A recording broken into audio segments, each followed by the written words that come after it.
Jantar ಮಂತರ್ನಲ್ಲಿ CJP ಪ್ರತಿಭಟನೆಯನ್ನ ಮಾಡ್ತಾ ಇದೆ. ಮತ್ತೆ ಮಾತುಕತೆಗೆ ಕರೆದಿದ್ದಾರೆ ಕೇಂದ್ರ ಸಚಿವರು. ಮಾತುಕತೆಗೆ ಕೇಂದ್ರ ಸಚಿವ ಜಿತೇಂದ್ರ ಸಿಂಗ್ ಮನವಿ ಮಾಡಿದ್ದಾರೆ. ಜೆಪಿ ನಡ್ಡಾ ಮನೆಯಲ್ಲಿ ಚರ್ಚೆಗೆ ಮತ್ತೆ ಆಹ್ವಾನವನ್ನ ನೀಡಲಾಗಿದೆ. ಆದರೆ ಕೇಂದ್ರದ ಮಾತುಕತೆಗೆ ಸಿಜೆಪಿ ಒಪ್ತಾ ಇಲ್ಲ. ಈಗಾಗಲೇ ಜೆಪಿ ನಡ್ಡಾ ಅವರನ್ನ ಒಮ್ಮೆ ಭೇಟಿಯಾಗಿ ಅವರ ಮನವಿ ಏನಿತ್ತು, ಸಿಜೆಪಿ ಪಾರ್ಟಿಯ ಮನವಿ ಏನಿತ್ತು, ಅವರ ಬೇಡಿಕೆಗಳೇನಿದೆ ಎಲ್ಲವನ್ನ ಕೂಡ ಸಲ್ಲಿಕೆ ಮಾಡಿದ್ರು. ಈಗ ಮತ್ತೆ ಯಾವಾಗ ಪ್ರತಿಭಟನೆಯ ಕಿಚ್ಚು ಜೋರಾಗ್ತಾ ಇದೆ. ಈಗ ಕೇಂದ್ರ ಸರ್ಕಾರ ಮತ್ತೆ ಮಾತುಕತೆಗೆ ಆಹ್ವಾನವನ್ನ ನೀಡಿದೆ. ಕೇಂದ್ರ ಸಚಿವರಾದಂತಹ ಜಿತೇಂದ್ರ ಸಿಂಗ್ ಮಾತುಕತೆಗೆ ಮನವಿ ಮಾಡಿದ್ದಾರೆ. ನಡ್ಡಾ ಮನೆಯಲ್ಲಿ ಚರ್ಚೆಗೆ ಆಹ್ವಾನವನ್ನ ನೀಡಲಾಗಿದೆ. ಆದರೆ ಕೇಂದ್ರದ ಮಾತುಕತೆಗೆ ಸಿಜೆಪಿ ಪಾರ್ಟಿ ಒಪ್ತಾ ಇಲ್ಲ. ಧರ್ಮೇಂದ್ರ ಪ್ರಧಾನ್ ರಾಜೀನಾಮೆಯನ್ನ ಕೊಟ್ರೆ ಅಷ್ಟೇ ಮಾತುಕತೆ ಮುಂದುವರಿಯುತ್ತೆ ಅಂತ ಹೇಳ್ತಿದ್ದಾರೆ. ಕೇಂದ್ರ ಸರ್ಕಾರದ ಮನವಿಯನ್ನ ಕಾಕ್ರೋಚ್ ಜನತಾ ಪಾರ್ಟಿಯ ಅಭ್ಯರ್ಥಿಗಳು, ವಿದ್ಯಾರ್ಥಿಗಳು ಒಪ್ತಾ ಇಲ್ಲ. ಹಲವು ಬೇಡಿಕೆಗಳನ್ನ ಇಟ್ಕೊಂಡಿದ್ದಾರೆ ವಿದ್ಯಾರ್ಥಿಗಳು.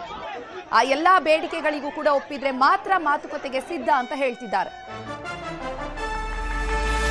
ಸಿಜೆಪಿ ಹೋರಾಟಕ್ಕೆ ಸುಪ್ರೀಂ ಕೋರ್ಟ್ ವಕೀಲರು ಕೂಡ ಬೆಂಬಲ ವ್ಯಕ್ತಪಡಿಸಿದ್ದಾರೆ.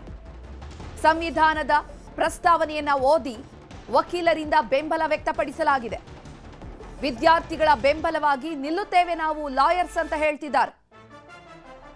ಪ್ರಜಾಪ್ರಭುತ್ವವನ್ನ ಉಳಿಸಿ, ಸಂವಿಧಾನವನ್ನ ಉಳಿಸಿ ಅಭಿಯಾನದ ಭಾಗವಾಗಿ ಸುಪ್ರೀಂ ಕೋರ್ಟ್ನ ವಕೀಲರು ಕೂಡ ಭೋಜನದ ವಿರಾಮದ ಸಮಯದಲ್ಲಿ ನ್ಯಾಯಾಲಯದ ಲಾನ್ನಲ್ಲಿ ಒಟ್ಟುಗೂಡಿದ್ದಾರೆ. ಸಂವಿಧಾನದ ಪ್ರಸ್ತಾವನೆಯನ್ನ ಸಾಮೂಹಿಕವಾಗಿ ಪಠಿಸಿದ್ದಾರೆ.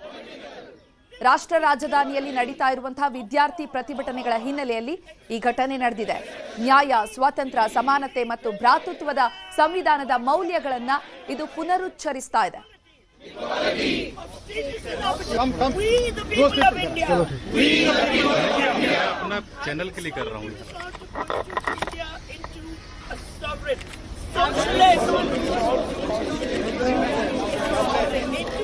Sovereign, socialist, secular, democratic republic.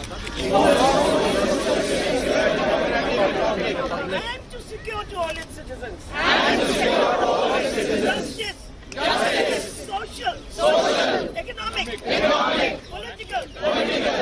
Liberty. Of thought. Expression.